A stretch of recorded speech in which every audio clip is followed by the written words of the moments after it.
치열하고 정정당당하게 서로 존중하고 협력하는 원팀이 되겠습니다. 저는 다른 후보님들에 대해서 일체 네거티브적 언급조차 하지 않을 것을 선언합니다.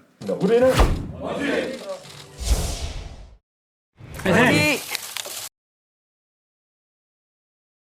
제가 최근에 좀 오죽하고 선명한 주장을 하니까 또 모두까기 하는 거냐 이렇게 말씀하시는 분들이 있는데요.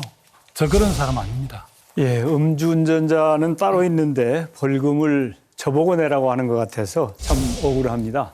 이재명 후보님, 이낙연 후보님이 뭐 조폭 논란까지 이렇게 이야기를 하시면서 네거티브 공세를 하니까 정말 저로서는 낯뜨겁고 부끄럽고 속상합니다. 요즘 제가 별명이 하나 생겼습니다. 논란의 정결자다. 추미애가 논란을 정리 안 했다면 경선 어디로 갔을지 모르겠다라고 제발 이 자리에서 요청합니다. 원팀이 돼주시기 바랍니다. 국방력 강화만으로 균형자가 되기는 어렵다는 뜻을 그렇게 말씀드렸습니다. 네, 생각이 바뀐 건 아닌가 보군요. 조금 전 말씀하고는 서로 상충하는 것이죠. 네, 시간을 이재명 좀 빌려주시겠습니까? 후보께 발언 시간 차감 네, 고민하시겠습니까? 5초 사이 말씀드리겠습니다. 그냥 나중에 제가 따로 말씀드리겠습니다. 네. 네, 지금 영상 보신 것처럼 민주당 대선 주자들이 어제 본경선 3차 TV 토론에서 다시 한번 맞붙었습니다. 네, 두 분과 함께 어제 토론의 주요 발언들 자세히 짚어보도록 하겠습니다. 이상일 전 새누리당 의원, 김관욱 계명대 교수 함께합니다. 네, 안녕하십니까? 자, 이재명 지사 네거티브 중단 선언 이후 첫 토론회였지만 뭐 여전히 날선 공방이 오갔는데 어제 토론회 이 의원님 어떤 부분 좀 눈여겨보셨는지요? 여전히 이재명, 이낙연 두 분 사이에 이 상당한 신경전이 있었다. 이미 영상을 통해서 우리 시청자들께서도 보셨듯이 동북아 균형자론, 사드 배치 문제와 관련해서 상당히 뼈 있는 공격을 주고받았고 제가 어제 이렇게 보면서 정말 개인적으로 어이없는 답변 태도, 어이없는 답변이 이재명 후보한테서 나왔다고 저는 이런 생각을 하는데 이낙연 후보가 이재명 후보에 대해서 이제 그 철거민에 대해서 좀 이 폭행 논란도 있었던 이 문제, 그다음에 정책 수정을 요구하는 장애인들에 대해서 전기를 끊었다는 등의 이제 지적을 하면서 그때 뭐 고소고발증이 있었죠. 그렇습니다. 그 사건이 있었는데 사회적 약자에 대한 이재명 후보의 태도에 대해서 질문을 하는데 이재명 후보는 그거 다 네거티브다. 이런 거 좀 안 했으면 좋겠다. 이러고는 그냥 그렇습니다. 이러고 하고 넘어갔는데 저런 질문을 받으면 차라리 당시 상황에 대해서 상세히 본인 입장을 설명하면서 일종의 의혹이나 논란을 종결할 수 있었는데 그냥 네거티브다, 더 이상 묻지 마라, 따지지 마라 이런 식으로 가신 거는 이 시청자들에 대한 예의가 아닌 거라고 생각을 하고 그다음에 이재명 후보가 좋아했던 영화 중에 하나가 기생충이라는 영화인데 그에 대해서 이낙연 후보가 질문을 합니다. 부자인 이선균, 그다음에 가난한 사람인 송광호 이분에 대해서 기본소득 8만 원을 똑같이 주는 게 맞는 거냐 이런 질문을 할 때 부자한테 기본소득 안 주면 부자가 세금 안 낼 거다. 이성균이 세금 안 낼 거다. 이거는 정말 어이없는 답변이라고 생각합니다. 우리 국민들이 그러면 기본소득을 안 받는 부자들은 다 세금 안 낸다는 그런 인식을 갖고 있는 것 같아서 누구나 세금을 다 내는 게 옳고 자기 소득만큼 내고 그게 또 가난한 사람들을 위해서 쓰이는 거 아마 우리 부자들도 다 자긍심을 갖고 세금을 내는 건데 굉장히 어이없는 답변을 했다 이런 생각합니다. 그렇군요. 저희가 이제 앞으로 할 얘기를 총평을 다 해주셨는데 어제 토론회에서 난데없이 진짜 영화 기생충 송강호, 이성균 뭐 대단한 배우죠. 큰 상도 많이 받았고 어떤 맥락에서 어떻게 이야기들이 진행됐는지 저희가 영상 준비했습니다. 이재명 후보께서 좋아하는 영화로서 기생충을 말씀하신 적이 있는데요. 이선균과 송강호 두 분에게 똑같이 8만 원씩 주는 것이 정의로운 것인가? 송광호에게만 지원하겠다고 세금 내라면 이성균 씨가 세금을 안 낼 겁니다. 그것은 부자들에 대한 모욕이라고 생각합니다. 이 후보께서는 지금 30평대 수준의 기본주택 100만 호를 공급하는데 호당 3억 원이 든다. 공이 김선달이나 가능한 말씀을 지금 하고 계시는 겁니다. 네. 전혀 근거가 없이 그렇게 그냥 허장성세를 하고 계시더라고요. 제가 보기에는 그래서 다 가능한 일인데 자, 생각을 이제 못 하고 계시더라고요. 이재명 후보의 기본소득, 기본주택, 기본금융 저는 다 기본적으로 문제가 있고 기본이 안 돼 있다 이렇게 생각을 합니다. 네, 답할 기회를 주시는 겁니까? 네, 감사드리고요. 네, 우리 박용진 후보님은 이 팩트에 기초해서 질문해 주시면 좋겠는데. 네, 지금 들으신 것처럼 반지하에 사는 송강호 씨와 부자인 이성균 씨에게 똑같이 8만 원을 지급하면 이게 공정이냐? 예. 똑같이 지급을 하면은 이제 세금을 안 낼 것이다. 부자들이 이렇게 얘기하니까 또 이낙연 전 대표는 그건 부자에 대한 모욕이다. 이런 얘기까지 나왔어요. 어떻게 들으셨습니까? 세금을 안 내는 건 아니죠. 그러니까 세금을 내는데 예. 세금을 낼 때 좀 마음이 나에게는 뭐 제외되는구나 나는. 왜 나는 안 줄까? 세금은 그렇죠. 많이 뭐 내는데. 그런 마음이 좀 들 수도 있겠다. 뭐 근데 그런 정확한 부분을 그 지적을 워딩은 한 세금을 안 낼 것이다. 이렇게 얘기를 했거든요. 근데 이제 본질은 사실은 선별적 복지냐 보편적 맞습니다. 복지냐의 얘기를 네. 지금 그런 식으로 이제 8만 원을 공이 주는 것이 정의로운 것이냐 이런 얘기인데 이거는 여전히 학계에서도 상당한 논란이 있는 거거든요. 맞습니다. 그래서 이건 예. 철학에 관련된 부분이고 우리가 이번에도 88% 재난지원금을 주는 데 있어서 그걸 선별하는 작업에만 700억 원 정도가 들어가요. 어마어마하네요. 굉장히 이제 들어가는 비용들이 많고 또 한 가지는 이런 어떤 통합성이라든가 이런 부분에서는 사실은 보편적 복지가 주는 어떤 의미가 분명히 있거든요. 이제 이런 부분들은 지금 저는 어제 토론회에서 가장 의미 있는 것은 후보들 간의 어떤 사생활의 어떤 비난 뭐 이런 트집 잡기 뭐 이런 부분에서 상당히 좀 벗어나서 예. 정책의 얘기로 돌아왔다는 것만으로도 저는 어느 정도 의미가 있다고 보고요. 그래서 이런 보편성 또는 뭐 선별성의 어떤 복지 정책의 이 성격에 대한 논란, 논쟁 뭐 이런 부분들은 아마 TV 토론 지속되면서 계속해서 이루어질 수밖에 없다라고 보는 것이고요. 네. 저는 그 부분은 또 국민의 몫이라고 생각을 해요. 우리가 이제 이것을 어떻게 받아들여야 될 것이냐. 그리고 이제 복지 비용이 지금 8만 원이라 그러면 사실은 의미가 별로 없어요. 예. 그런데 이게 기본 소득의 어떤 규모가 점점 예. 커지면 사실은 이 부유층에서도 왜 나는 못 받지라는 그런 어떤 생각들도 더 커질 수가 있거든요. 예. 그런 차원에서 본다면 지금 이재명 지사의 어떤 얘기들을 조금 더 곱씹어볼 필요성은 있겠다 이렇게 생각합니다. 네, 이재명 지사의 기본소득, 뭐 기본주택, 기본금융, 이른바 기본 시리즈에 대해서 정세균 총리, 박용진 의원도 날을 세웠습니다. 결국 재원 마련에 대한 해법은 없이 포퓰리즘에 치중하는 것 아니냐 이렇게 공세를 쳤는데 당 안팎에서도 비판이 쏟아지고 있습니다. 여기에 대해서 일단 이재명 지사는 아니다, 포퓰리즘은 앞으로도 계속할 것이다 이렇게 이야기를 하기도 했거든요. 포퓰리즘을 앞으로도 계속 할 것이다라는 건 어제 토론에서 한 이야기는 아니지만 네. 유튜브 출연을 통해서 그 이야기를 합니다. 그러니까 소위 이재명 후보의 기본 시리즈에 대한 여러 가지 지적이 나오니까 나는 앞으로도 계속 포퓰리즘을 하겠다. 그러니까 이 본인의 이 공약을 밀고 가겠다라는 건데 일단 이 보편복지냐 선별복지냐와 관련해서 이재명 지사가 지금 기본소득 추진하고 있는 건 이재명 지사 스스로 그건 복지정책이 아니라고 하고 있습니다. 이거는 재정정책이라고 하고 있어요. 그래서 선별복지하고 보편복지 논쟁과는 좀 다른 문제고 우리 많은 국민들이 의문을 갖고 있는 것이 이재명 후보도 제대로 그에 대해서 답을 못하고 있지만 과연 그 엄청난 자금을 어떻게 조달할 건가.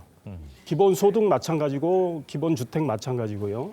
그다음에 이제 기본금융과 관련해서는 이제 신용불량이나 많은 문제에 대한 어떤 대책을 내놓을 건가 이런 건데 문제는 말이죠. 이재명 후보가 대통령이 됐을 때 임기 4년 동안 그거를 어떻게 우격다짐으로 했다고 쳐요. 그 정책이 과연 지속 가능하겠습니까? 엄청난 국가의 부담이 되는 이 공약을 그거 할 수 있는 계속 방법은 밀고 갈 수 없을 증세 겁니다. 내지는 다른 예산을 증세를 빼다 쓰는 방법이 해서도 없겠죠. 제가 보기에 감당하기 어려울 거예요. 그렇군요. 그건 그래서 포퓰리즘이라는 지적을 받고 있고 유승민 후보 같은 경우는 뭐 환타지다 이런 이야기까지 하고 있는데 이에 대해서 이재명 후보가 아주 구체적으로 재원 조달을 어떻게 하고 어떻게 추진할 건지에 대한 답을 내놓지 못하고 있습니다. 그렇군요. 재원 마련이라는 건 항상 문제고 논란의 그렇죠. 거리거든요. 그런데 지금 우리가 IMF 시대 97년도로 한번 다시 돌아가면 예. 그때 당시에 우리가 복지를 할 수 있었던 거는 건강보험뿐이 없었어요. 그 이후에 모든 많은 사람들이 사실 실업자가 되고 국가 역할이 이제 확충이 돼야 되는 그런 상황이었습니다. 예. 그때 우리가 그럼 재원이 있었느냐? 사실상 어떤 상황적인 어떤 필요성에 의해서 재원도 또 마련이 될 필요성이 있거든요. 그래서 예. 저는 대통령이라는 거는 지금 당장에 우리가 어떻게 할 수 있다 없다를 떠나서 50년 대계 100년 대계를 생각해야 되는 그런 토대를 만들어 놓는 그런 역할을 해야 되는 사람이라고 한다 그러면 지금부터 모든 걸 한꺼번에 할 수는 없다고 하더라도 그런 논의를 시작을 하고 뭔가 토대를 돌을 하나하나 쌓아가는 그런 어떤 시작점의 어떤 역할은 분명히 해야 된다고 생각을 합니다. 제가 한 말씀만 더 드리면 이게 50년 대계, 100년 대계를 할 수 없다라는 거죠. 그러니까 지속 가능성이 없는 정책을 내놓고 있다는 거죠. 그렇죠. 예. 남미 같은 경우 그렇게 해서 이제 네. 후진국 쪽으로 가고 있는 듯한 그런 느낌을 주고 있다. 이렇게 또 경제학자들이 네. 얘기하지만 또 지금 21세기에는 보편적 복지가 또 타당하다. 뭐 두 분 말씀하신 게 다 일정 부분 다 일리는 있습니다. 네, 예. 이재명 지사와 이낙연 전 대표 간의 이른바 명락대전 어제 토론회에서 다시 점화가 됐는데요. 이낙연 전 대표는 이재명 지사의 인성 문제를 꺼내들면서 공세를 이어갔습니다. 직접 들어보시죠. 약자를 대하는 또는 시민을 대하는 이재명 후보의 태도에 대해서 우려가 있다는 것은 본인도 아실 겁니다. 최근에는 주민들께 이렇게 반말하는 것이 지금 많이 회자되고 있습니다. 이러한 태도들에 대해서 어떻게 생각하십니까?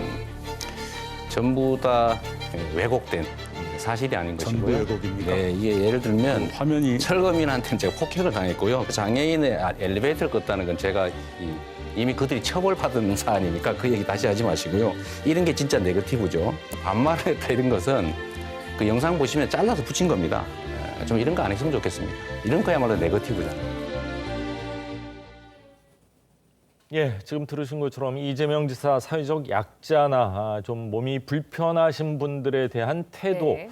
이낙연 전 대표는 문제가 있다. 이건 뭐 인성적인 좀 문제로 봐야 될 것 같다. 사실 검증과 네거티브는 뭐 종이 몇 장 차이라고 보거든요. 네. 네거티브입니까? 아니면 저것도 역시 검증으로 봐야 되는 건가요? 이 인성의 문제, 이재명 후보가 기본 시리즈를 내놓고 있는데 네. 저는 정말 대통령 되시겠다는 분들의 기본 인격 중요하다고 봅니다. 예. 기본 인격을 갖췄는지에 대해서는 우리 국민들이 여러모로 파악을 할 수 있겠다는 생각이 드는데요. 이낙연 후보가 이 사회적 약자를 대하는 이재명 후보의 태도에 대해서 질문을 했을 때 이미 제가 말씀드렸지만 이재명 후보가 좀 상세히 설명을 하는 게 더 좋았겠다 이런 생각이 들고 주민들에게 반말을 이제 했다는 문제와 관련해서 뭐 영상을 편집했던 거다. 이걸 이렇게만 말씀하시면 시청자들은 그 상세한 내용을 모르는 분들은 무슨 뜻인지 잘 모르고 그냥 부인한 것처럼 들리는데 예. 그럼에도 불구하고 반말을 했을 수도 있지 않습니까?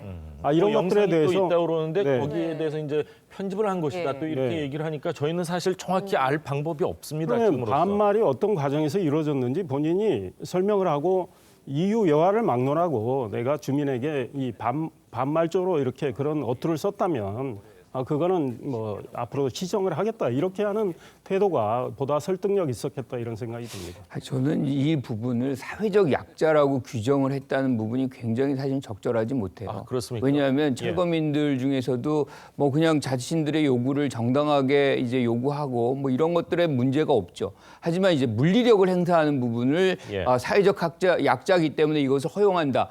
저는 이 부분에 관해서는 좀 더 엄격해야지 이런 것이 허용이 된다 그러면 내가 사회적 약자이기 때문에 뭐든지 가능하다. 뭐 점거도 가능하고 불법 점거도 가능하고 물리력 행사도 가능하고 이것을 허용한다 그러면 굉장히 혼란스러운 부분이거든요. 그래서 이 부분 전체를 이재명 지사의 어떤 사회적 약자에 대한 태도로서 규정하는 것은 하나의 어떤 부분을 그것도 사실은 확인되지 않은 부분을 전체로 확대해서 사실은 이미지화하는 그런 어떤 성격이 있기 때문에 저는 이 부분에서 사회적 약자에 대한 태도라고 규정하는 것은 적절치 않다고 않다고 생각합니다. 네, 어제 토론회에서 또 다른 쟁점이 있었습니다. 이재용 삼성전자 부회장의 가석방을 놓고 공방이 이었었는데요. 어떤 이야기가 나왔는지 직접 듣고 이야기 이어가겠습니다. 최근 두 분 다 이재용 가석방에 찬성을 했습니다. 재벌에게 무슨 은혜를 입었는지 의심을 하게 되죠. 또 하물며 어떤 꿀을 얻어 드셨는지 이런 의문도 지금 제기하는 당원들이 있습니다. 재벌이라고 해서 특혜도 아니지만 역차별도 안 된다. 맞죠? 네. 예, 맞으시죠. 근데 제가 지금 읽어드린 이 말은 이재명 후보님의 말이 아니고요. 박근혜 대통령이 지난 6년 전에 최태원 회장에 대한 가석방에 대해서 했었던 말입니다. 이재명 후보와 묘하게도 똑같습니다.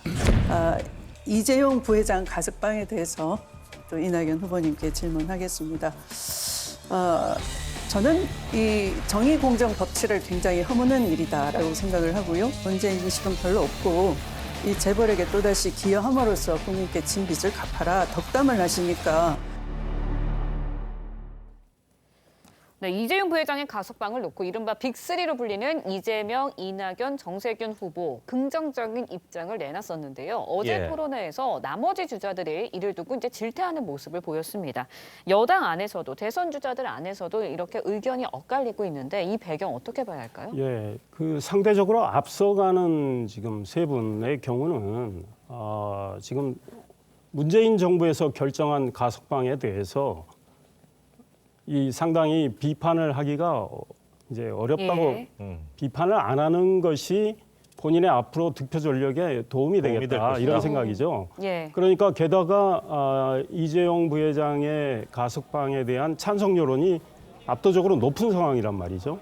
그거에 대해서 비판을 했을 때 아마 중도나 무당파의 표심을 잃을 수도 있겠다 이런 전략적인 생각을 했고 또 문재인 대통령이 소위 오케이 했다고 볼 수 있는 거 아닙니까? 그 결정에 대해서 반기를 들기 어려웠다 이런 생각을 했고요.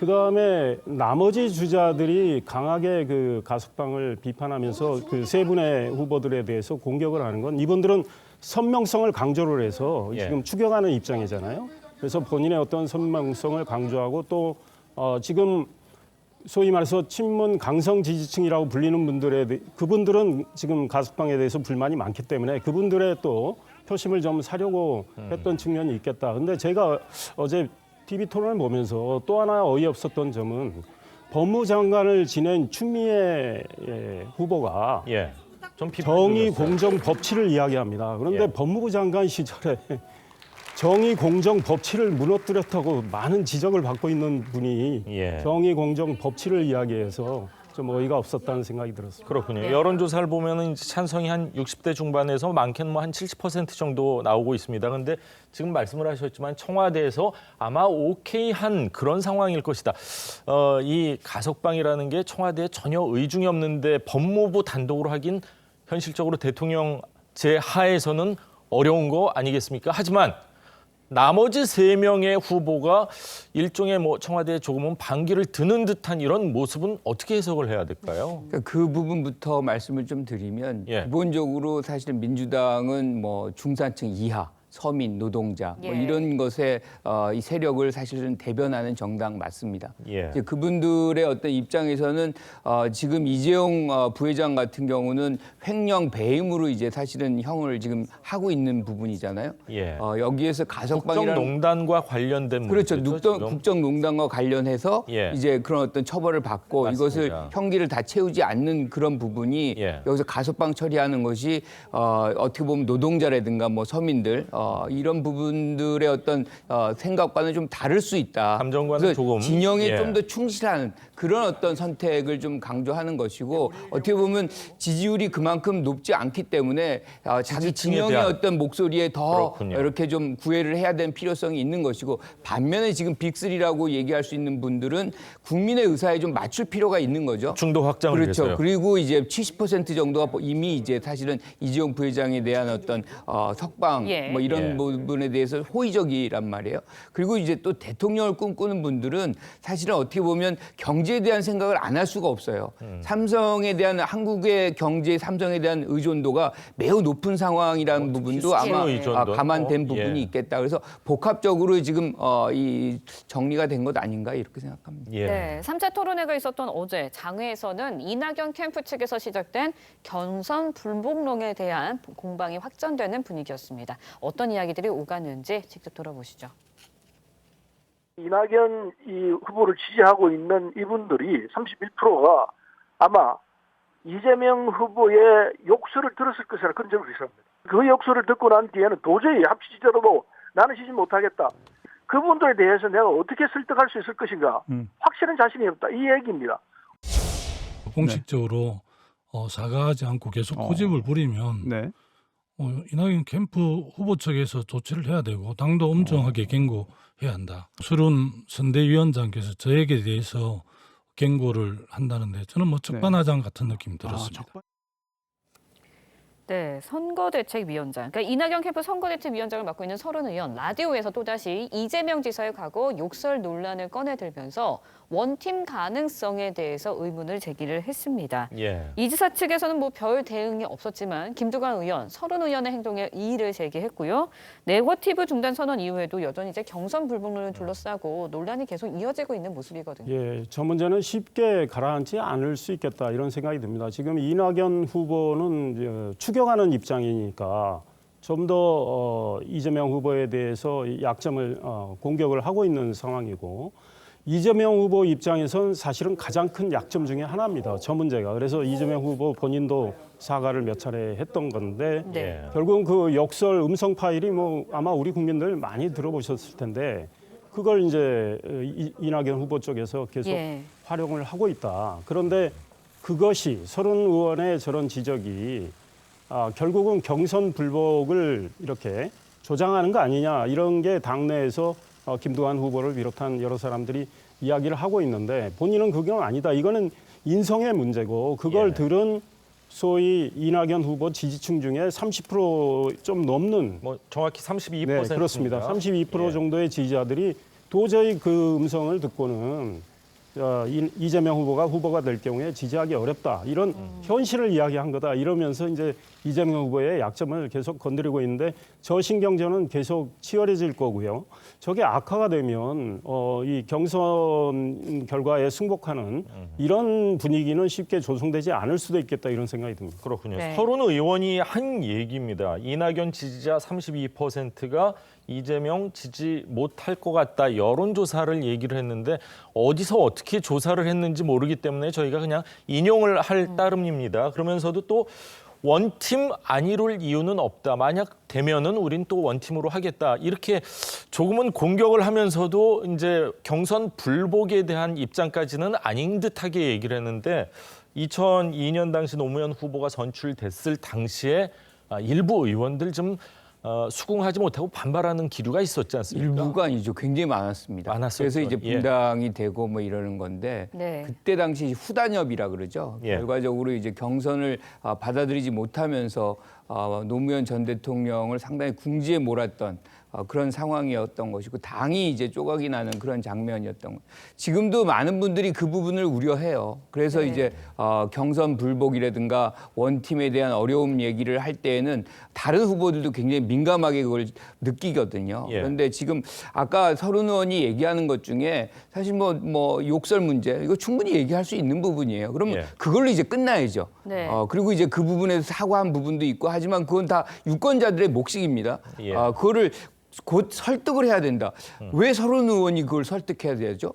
저는 뭐 그건 모든 것은 유권자들이 판단할 몫입니다. 그래서 그 자체를 설득한다, 설득 안 한다는 것 자체를 거론하는 것 자체가 원팀을 못할 수도 있다. 경선이 불복될 수 있다. 예. 뭐 이런 얘기로 이제 해석될 수 있는 부분을 서른 의원은 하지만 원팀이 이루어지지 않을 이유 없다. 정확히 또 얘기를 했습니다. 그렇죠. 하지만 그러려면 설득이라는 단어를 쓸 필요가 없는 겁니다. 그렇군요. 그래서 저는 예. 이런 문제는 이제 더 이상 언급이 예. 안 되는 것이 필요하겠다 이렇게 생각합니다. 그렇군요. 어제가 이제 3차 토론회였는데 앞으로 한 10여 차례 있죠. 과연 어떻게 진화가 될지는 계속해서 지켜보도록 예. 하겠습니다. 이상일 의원, 김관옥 교수 두 분 말씀 여기까지 듣겠습니다. 감사합니다. 고맙습니다.